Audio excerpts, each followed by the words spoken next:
नमस्कार दोस्तों, मैं हूं जाहिद हुसैन। आइए देखते हैं आज की बड़ी खबर। लेफ्टिनेंट विजय नरवाल की पत्नी हिमांशी को सोशल मीडिया पर ट्रोल किया जा रहा है। हिमांशी के पति को आतंकवादियों ने अभी पहलगांव हमले में मार दिया था। हिमांशी ने प्रेस वार्ता में सिर्फ इतना कहा है कि मुसलमानों को और कश्मीरियों को बुरा न कहा जाए।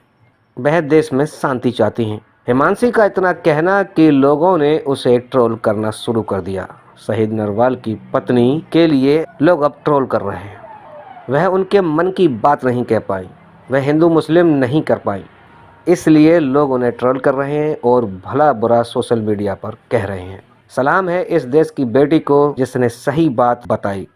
वह चाहती तो अपने पति के सिर्फ बदला लेने की बात कहकर छुट्टी कर देती, लेकिन देश में जिस तरह का माहौल बनाया जा रहा है, नफ़रत फैलाई जा रही है, उस पर हिमांशी ने बोलते हुए कहा कि कश्मीर के मुसलमान और देश के मुसलमानों से नफ़रत न की जाए।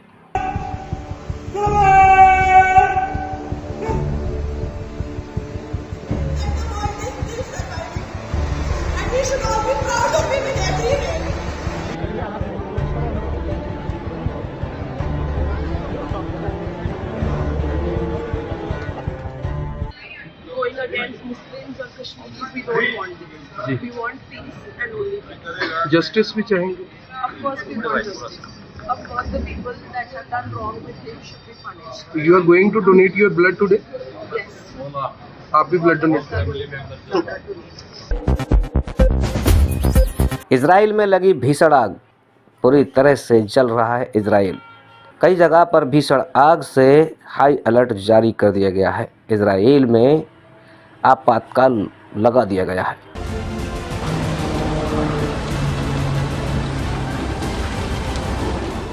यरूशलेम के पास जंगलों में ऐसी आग लगी है जिसने पूरे इसराइल को हिलाकर रख दिया है। हजारों लोग अपने घर छोड़ने पर मजबूर हो चुके हैं। सड़कों पर आग की लपटें हैं और आसमान धुएं से भर चुका है। क्या ये इसराइल के इतिहास की सबसे बड़ी आग है?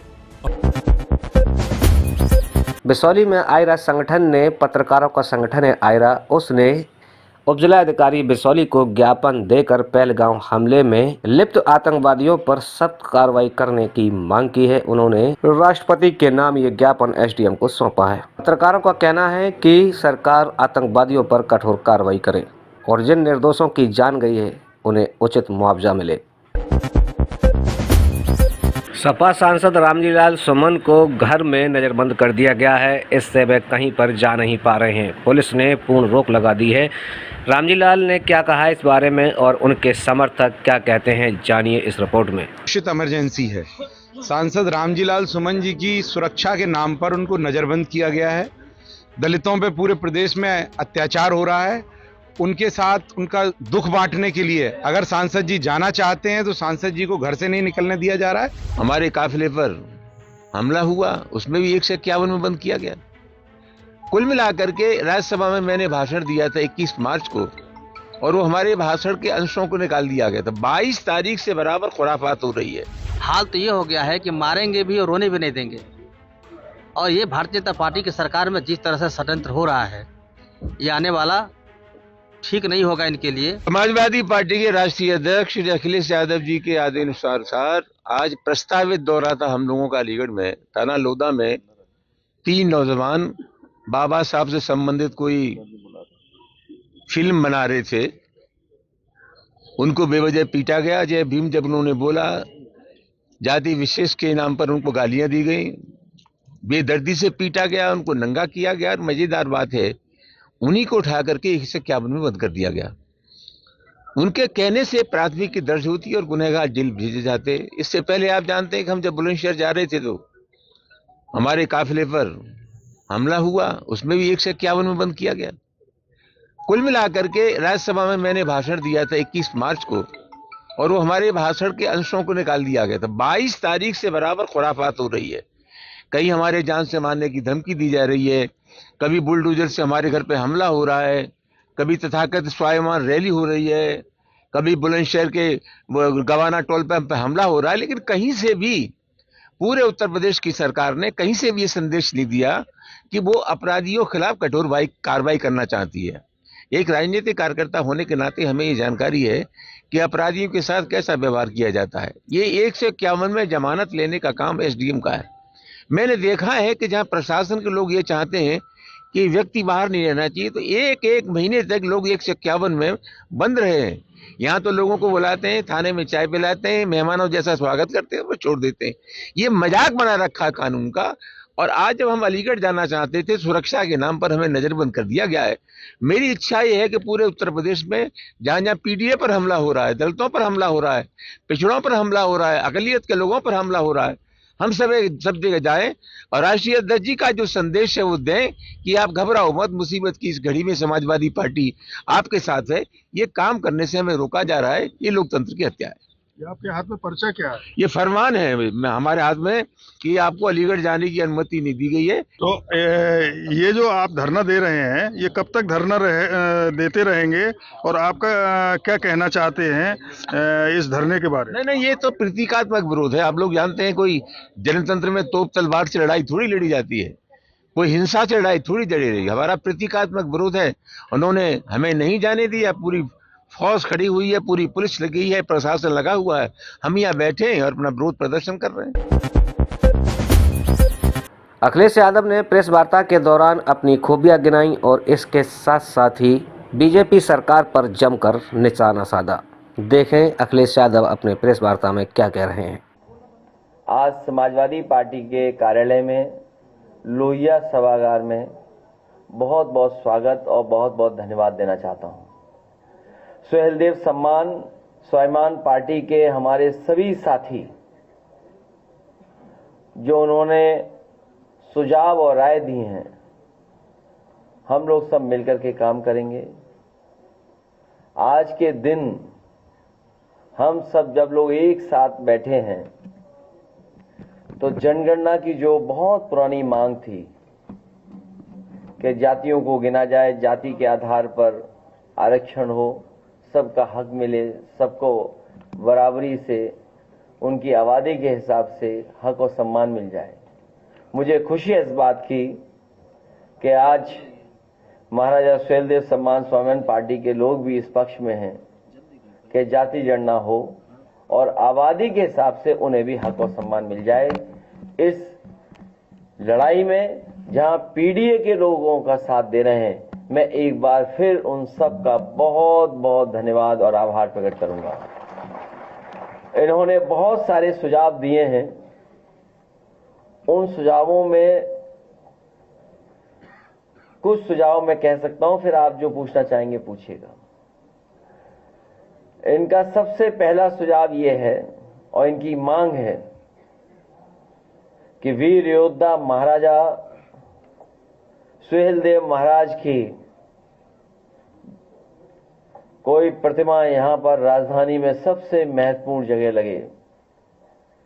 मैंने इनके समाज के लोगों को आश्वासन दिया है कि समाजवादी सरकार बनेगी तो यही देश का सबसे सुंदर रिवर फ्रंट है। इसी पर महाराजा सुहेलदेव जी की प्रतिमा लगवाने का काम हम समाजवादी लोग करेंगे। प्रतिमा के साथ साथ उनका शौर्य, उनकी बहादुरी, जिस तरह के वो योद्धा थे, जो उनके हाथ में तलवार होगी। मैंने इनके समाज के लोगों को आश्वासन दिया है कि समाजवादी सरकार बनेगी तो यही देश का सबसे सुंदर रिवर फ्रंट है। इसी पर महाराजा सुहेलदेव जी की प्रतिमा लगवाने का काम हम समाजवादी लोग करेंगे। प्रतिमा के साथ साथ उनका शौर्य, उनकी बहादुरी, जिस तरह के वो योद्धा थे, जो उनके हाथ में तलवार होगी, वो तलवार भी सोने के साथ चमकती हुई दिखाई देगी। वो अगर अष्ट धातु या सोने को मिलाकर के बनानी पड़ेगी तो महाराजा सुहेलदेव जी की तलवार यहां पर चमकेगी, राजधानी में रिवर फ्रंट पर, जो सबसे सुंदर और सबसे कीमती जगह है। साथ ही में जो उन्होंने और सुझाव दिए, हम उनके सभी सुझावों पर अमल करेंगे और उनको साथ लेकर के हम लोग आगे बढ़ेंगे। जिस तरीके से इनके समाज ने और इनके साथ साथ पीडीए समाज ने हमें लोकसभा में और पिछले विधानसभा में जो सहयोग और समर्थन दिया था, हमें उम्मीद है कि आने वाले समय में जब 2027 में हम लोग चुनाव लड़ने जा रहे हैं, इनके समाज का पूरा समर्थन हम समाजवादियों के साथ होगा। बहुत बहुत धन्यवाद। अखिलेश जी, SC/ST आयोग के जो अध्यक्ष हैं बैजनाथ रावत जी, उन्होंने एक चिट्ठी जारी की है और आपके खिलाफ कार्रवाई की मांग की है। तो कर दो कार्रवाई, क्या है। और मैं वहाँ पर रिपोर्टिंग करने गया तो सैकड़ों दलित जो उनके पास अपनी समस्याओं को लेकर आते हैं, लेकिन उनकी समस्याओं का निस्तारण किसी प्रकार से नहीं होता है और किराया भत्ता भी लगता है। तो आप इस पर क्या कहेंगे कि आपकी अगर सरकार आती है तो जो दलित परिवार जो दूर दराज से आते हैं उनके किराए भत्ते को लेकर के और उनकी समस्या को लेकर। बहुत अच्छा सुझाव दिया हमारे साथी ने। हालांकि जो पहली बात जो कही तो वो मुझे लगा कि हमारे ही खिलाफ है। खैर, ये सच्चाई है कि हमारे गरीब को न्याय नहीं मिल रहा है। हमारे गरीब और खासकर पिछड़े और दलित समाज के जो लोग हैं उनके साथ हर स्तर पर भेदभाव हो रहा है। अगर वो अपनी सामान्य समस्या को भी लेकर के जाएं तो भी अधिकारी अनसुनी कर रहे हैं। और कई बार हम लोग सुनते हैं कि जो कुर्सी पे बैठे लोग हैं वो अपमानित कर रहे हैं। और हमारे गांव के लोग और गरीब कई बार योजनाओं को भी नहीं समझ पाते हैं कि योजना हमारे लिए है और इस योजना से हमें कैसे लाभ मिलेगा। उसके लिए भी कई बार वो राजधानी लखनऊ तक आते हैं। मैं अपने तमाम दलित भाइयों को, पिछड़ी जाति के गांव के गरीबों को भरोसा दिलाना चाहता हूं कि जिस तरीके से फोन करने पर गांव में एम्बुलेंस आती थी, फोन करने पर आपकी पुलिस आपकी मदद करने के लिए इंतजाम किया था, इसी तरह फोन करने पर आपको जानवर नहीं ले जाना था अस्पताल, बल्कि जानवर वाले अस्पताल वाले डॉक्टर आपके गांव आकर के इलाज करते थे। तो तमाम जो योजनाएं हैं लाभकारी योजनाएं, जिसमें घर मकान हो, न्याय के लिए हो, आपको मुख्यालय अधिकारी के पास नहीं भागना पड़ेगा, अधिकारी आपके पास आकर के सुनवाई करेगा और आपको न्याय दिलाने का काम करेगा।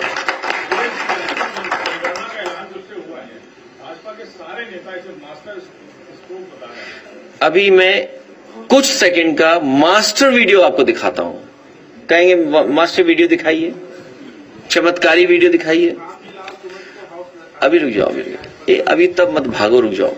पहले मोदी जी के नेतृत्व में लाइट बंद करो तब दिखाओ। वेलफेयर की स्कीम सबका साथ और सबके विकास की भावना के साथ आगे बढ़ रही है।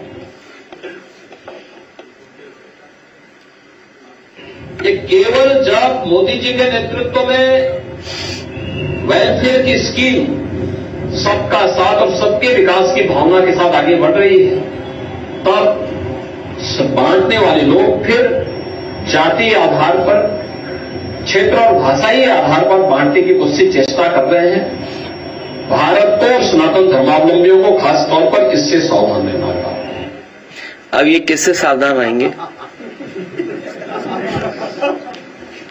आप सोचिए ना, अब किससे सावधान रहेंगे?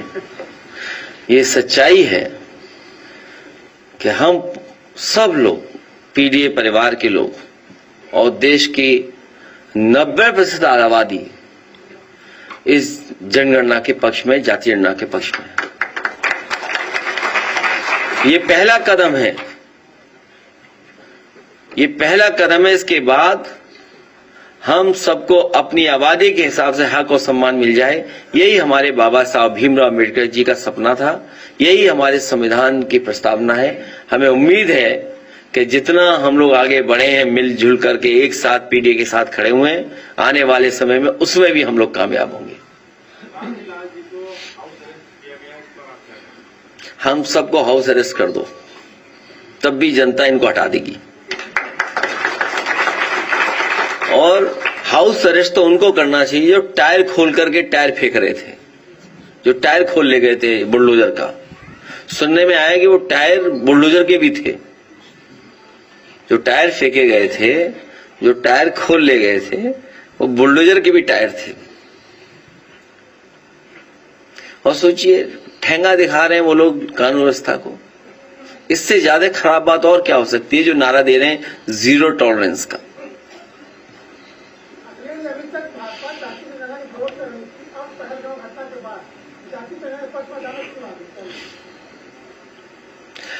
कल भी मैंने कहा, फिर मैं कहता हूं, इंटरनल सिक्योरिटी, बॉर्डर सिक्योरिटी बड़ा इशू है, वो रहेगा। जाति जनगणना एक बहुत लंबी लड़ाई के बाद हम लोग यहां पहुंचे हैं और अभी बहुत लंबी लड़ाई लड़नी पड़ेगी, तब हक और सम्मान मिलेगा।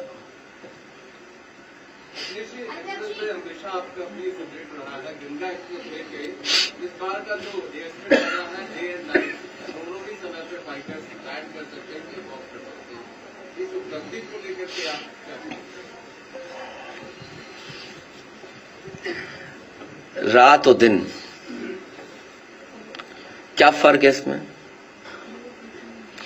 जो रात में होना है लाइट लगा दो, वो होगा। और आजकल ये कौन बड़ी नई टेक्नोलॉजी है? आप लाइट लगा दीजिए, रात में उतर जाएगा।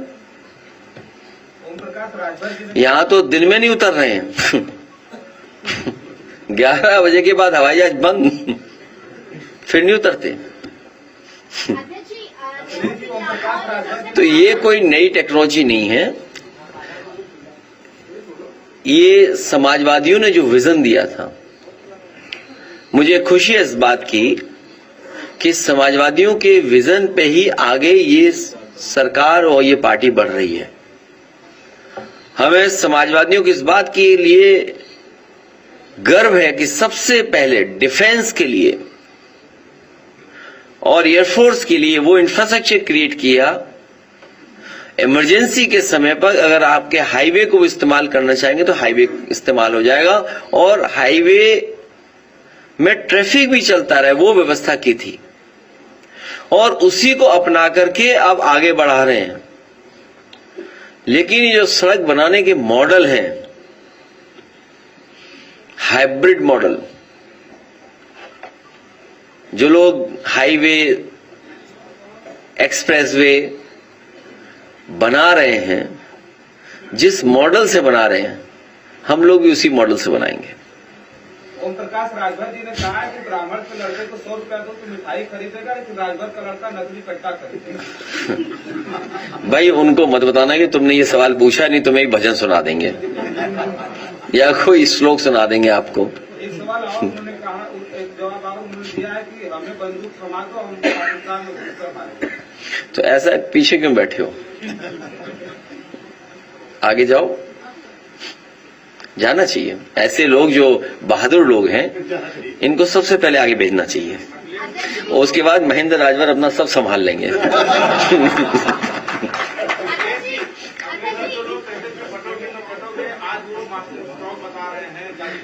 तुमने सुना नहीं अभी क्या कहा मैंने? फिर दिखाओ इनको जरा 20 सेकंड का, फिर दिखाओ। समझ ही नहीं पा रहे तुम। लगातार मुश्किलें बढ़ती जा रही है। अयोध्या में भी मुकदमा दर्ज हो गया, और लखनऊ यूनिवर्सिटी के प्रोफेसर है माजिद कोकर्ती, उन्होंने बयान दिया था पहलगाम हमले को लेकर, तो उन पर भी कई सारे FIR दर्ज किए गए। तो आप क्या कहेंगे? मैंने बहुत लंबा लिखा था इस पर, और इसलिए कहा था कि ये जो हमारे ट्रेडिशनल बड़े बड़े चैनल हैं, इनके दर्शक कम हो रहे हैं। ये जो बड़े बड़े चैनल हैं, कारण कुछ भी हो सकता है। और इधर हम लोग देख रहे हैं कि यूट्यूबर्स बहुत लोकप्रिय हो रहे हैं, बहुत लोकप्रिय हो रहे हैं, उनके फॉलोअर्स, व्यूअर्स बढ़ रहे हैं। इसीलिए सरकार दबाव बना रही है। उनके घटते दर्शक और उनके समर्थक भी अब वो चैनल नहीं देख रहे हैं। वो समर्थक जो हैं वो दूसरे चैनल देख रहे हैं, क्योंकि वो सच्ची खबरें हैं। और लोकतंत्र, डेमोक्रेसी और बाबा साहब भीमराव अम्बेडकर संविधान हमें अधिकार देता है कि हम सवाल पूछें। अगर हम सवाल पूछते हैं तो सरकार घबरा क्यों रही है? फिर लेकर आइए, इनका जवाब है इसमें, आखिरी में जवाब दिया उन्होंने। ये केवल जब मोदी जी के नेतृत्व में वेलफेयर की स्कीम सबका साथ और सबके विकास की भावना के साथ आगे बढ़ रही है, तब बांटने वाले लोग फिर जातीय आधार पर, क्षेत्र और भाषाई आधार पर बांटने की कुछ चेष्टा कर रहे हैं। भारत को और सनातन धर्मावलंबियों को खास तौर पर इससे सावधान रहना होगा। अब किसको किससे सावधान रहना, समझ लो।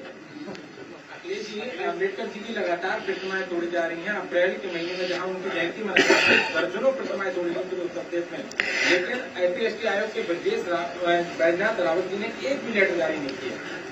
क्योंकि वही हो सकता है और सरकार मिलकर के तोड़वा रही हो, सरकार मिलकर के तोड़वा रही है। आयोग की जिम्मेदारी है ऐसे लोगों पर कार्रवाई करें, ऐसे लोगों की सूचना पुलिस को दें, जिससे ऐसे लोगों के खिलाफ कार्रवाई हो सके।